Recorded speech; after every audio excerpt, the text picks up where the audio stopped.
Hi, my name is Rachel. I'm a curriculum developer and animator at Explore Learning. But today I'm going to show you how to dissect this flower. So there are actually two flowers here. This one bloomed and this one hasn't bloomed yet.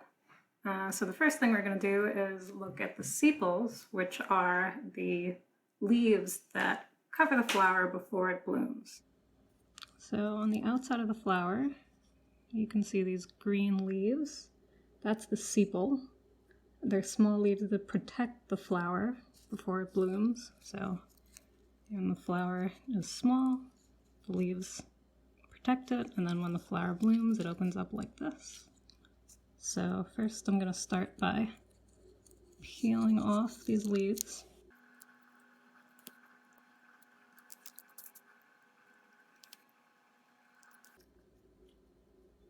Now the pretty colorful parts of the flower that you're familiar with, those are the petals.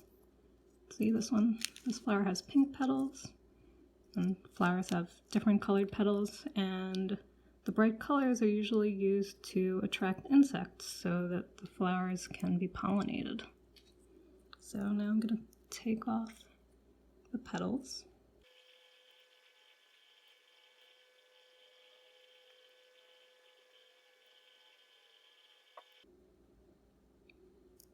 Now, in between the petals are the flower's reproductive organs. You can see there's these tall, thick ones in the very center, and then there are skinnier ones on the outside. The skinnier ones are stamen.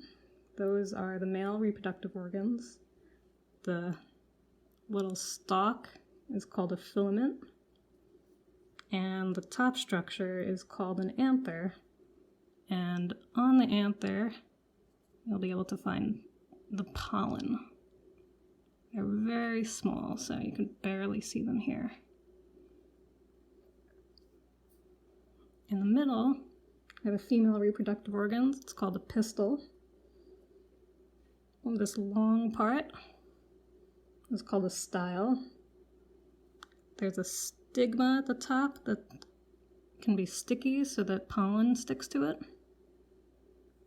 And then this round part on the bottom is the ovary. It's the part that contains the eggs. So pollen from the stamen, usually of a different flower, one that's brought over by a bee or something, will stick to the top of the stigma, and it'll travel down the style into the ovary to fertilize the eggs.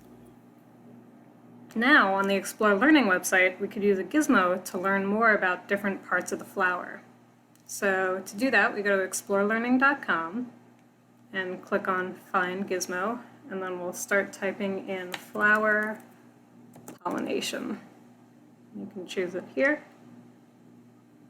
So when you launch the gizmo, there'll be two tabs, a pollination tab and an identification tab.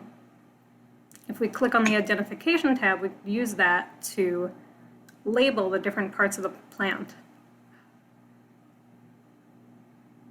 On the identification tab, you could use that to label the different parts of the flower. So like on the real flower, you can label the sepals,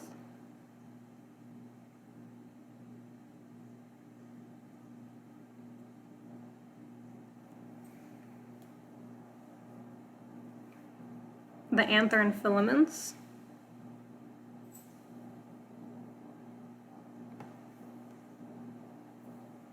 the different parts of the pistil, including the stigma on top, the style,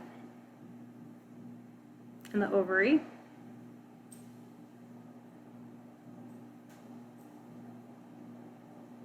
and then we can label these other parts. So the pollen is up here.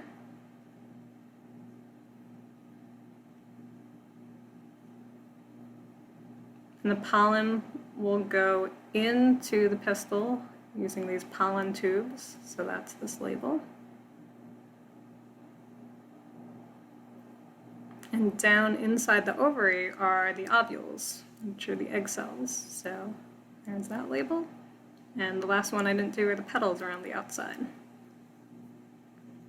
If you click on Show More Information, you can see a description of each part of the plant. And then you can switch to the Pollination tab and learn about how pollination happens. So follow the directions. We'll use our mouse to move pollen grains from the anther to the stigma.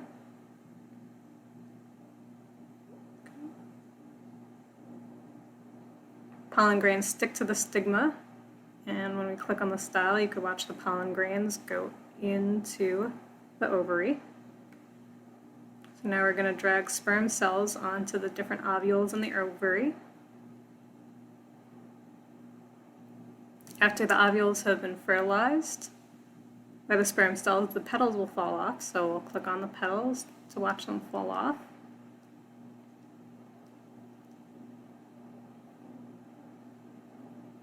And then a fruit grows.